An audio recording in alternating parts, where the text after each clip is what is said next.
Bonjour à tous, bienvenue sur Citrouille et Citron. Je vous emmène une nouvelle fois avec moi à bout de bras dans les Alpes pour continuer la vidéo de la dernière fois. Si vous vous souvenez bien, j'avais rapidement évoqué avec vous une étape importante de ma vie toute récente. Voici donc l'histoire complète qui pourra peut-être inspirer certains d'entre vous ou en tout cas vous amener à réfléchir et à prendre du recul sur votre existence et votre expérience professionnelle.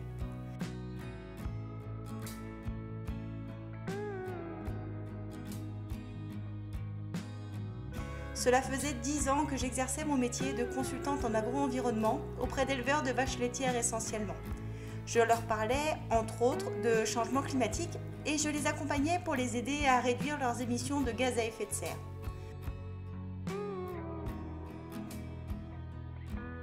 En parallèle, si vous me suivez depuis quelque temps, vous le savez certainement, je suis autrice de romans, en plus de cette chaîne YouTube et du blog qui va avec. Ces thématiques environnementales m'ont toujours plu. J'ai construit une très grosse partie de ma vie autour de ces valeurs. Pour le travail avec les éleveurs, j'ai été amenée à sillonner la campagne à toute heure et par tout temps. Au fur et à mesure de mon expérience, j'ai été amenée à faire de plus en plus de kilomètres, d'abord dans l'ouest des Vosges, puis dans les Vosges, puis la Lorraine, puis le quart nord-est de la France, et enfin on a ajouté la Normandie et les Pays de Loire. Bref, chaque année, pour le boulot, je faisais l'équivalent du tour de la planète au niveau de l'équateur. Plus de 40 000 km par an en voiture et parler de réduction de gaz à effet de serre. C'était aberrant.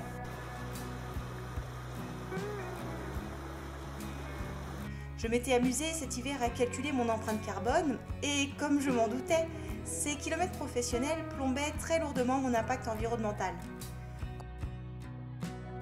Quand on dit que c'est le cordonnier le plus mal chaussé, eh ben c'est pas totalement faux.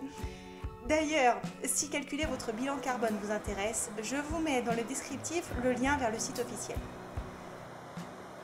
Bref, philosophiquement, ce métier que j'aimais tant commençait à me paraître incohérent. Ensuite, en tant que perfectionniste et amoureuse de mon job, je me suis épuisée à la tâche. Vous vous souvenez des vidéos traitant du burn-out, des signes pour le déceler et des conseils pour l'éviter ? Eh ben, c'était pas des vidéos en l'air, mais du vécu à 100%. Pareil, je vous remets les liens si ce sujet vous intéresse. Dans ces vidéos, je vous conseillais d'aller voir ailleurs si votre manager ne prêtait pas attention aux signaux que vous lui envoyez quand vous êtes à bout. Car cela signifierait que votre bien-être ne le concerne pas. Et finalement, c'est exactement ce que j'ai fait. J'ai appliqué ces conseils à ma propre vie. J'ai du coup saisi une opportunité qui s'est magiquement présentée à moi et qui semblait correspondre à mes valeurs. Ainsi, j'ai pris un job à 5 minutes de la maison à vélo, ce qui me permet d'améliorer mon empreinte carbone de façon drastique. En tant qu'encadrante maraîchage bio dans une association de réinsertion professionnelle, je peux dorénavant mêler dans mon métier un profond sens humain et l'autonomie alimentaire territoriale. Même si cela ne fait que 2 semaines que j'ai changé de vie professionnelle, j'ai maintenant l'impression de mettre en phase mon job et mes valeurs. Quand j'ai annoncé cette nouvelle à mes amis proches, à ma famille, les réactions ont été mitigées. Certains, et c'est franchement la majorité, je vous rassure, ont applaudi ce revirement de situation et cette décision courageuse, mais d'autres ont été un peu plus étonnés. Parmi ces derniers, 3 grandes tendances sont ressorties.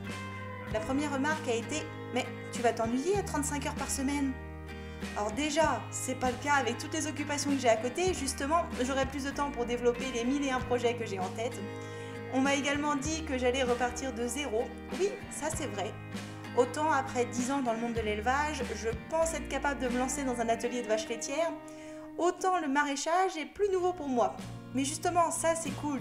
La nouveauté, ça implique plein de découvertes, plein de nouvelles choses à apprendre. Et ça, pour moi, c'est le but de notre vie. Apprendre toujours plus. Enfin, certains n'ont franchement pas compris que j'accepte un poste pour lequel je gagne 800 € de moins par mois. Effectivement, sur ce point, c'est une régression. Mais notre mode de vie minimaliste, très loin des achats compulsifs, vous vous en souvenez, on en parlait justement dans la dernière vidéo. C'est ce qui me permet de faire le lien avec la vidéo d'aujourd'hui. Ce mode de vie-là me permet de vivre largement en dessous de nos moyens. C'est cette philosophie de consommation raisonnée pour des convictions environnementales qui m'a ainsi permis de prendre ce poste qui, lui, est cohérent avec mes valeurs.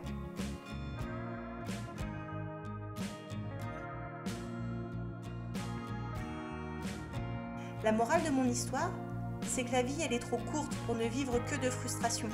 Suivez vos valeurs, donnez un sens à votre métier et vous n'aurez plus l'impression de travailler chaque jour. N'ayez pas peur de l'inconnu. Foncez, tentez. Au pire, vous apprendrez de nouvelles compétences. Au mieux, vous vivrez votre meilleure vie. Alors, à vous de jouer, faites-vous confiance et n'écoutez pas tant les autres. N'achetez que le strict nécessaire, consommer au maximum d'occasions, produire ses propres légumes, fabriquer ses cosmétiques et produits ménagers maison, recoudre ses vêtements abîmés, faire durer ses appareils électroménagers, limiter les déplacements au bout du monde. Tous ces petits gestes du quotidien permettent de prendre soin de notre belle planète, mais également de notre portefeuille. C'est clairement ces actions qui limitent notre budget et c'est d'autant plus intéressant économiquement en cette période d'inflation.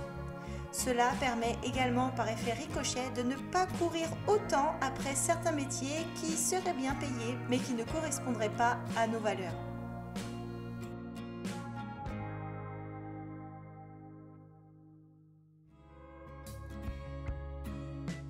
Voilà le résumé de ce changement de carrière. Et vous, où en êtes-vous de votre côté? Vous posez-vous ce genre de questions ou pas du tout? Nous passons tellement de temps au travail qu'il me paraît important d'y être bien. Et comme le dit le proverbe, mieux vaut travailler pour vivre que vivre pour travailler. Qu'en pensez-vous ?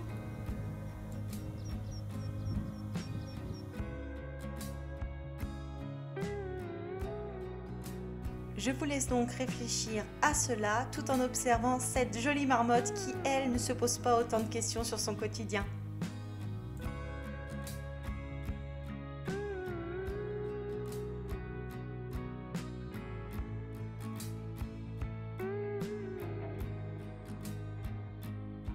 J'espère que cette vidéo vous a plu.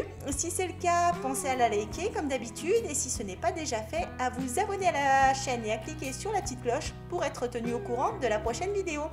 Et moi, je vous dis à très bientôt sur Citrouille et Citron.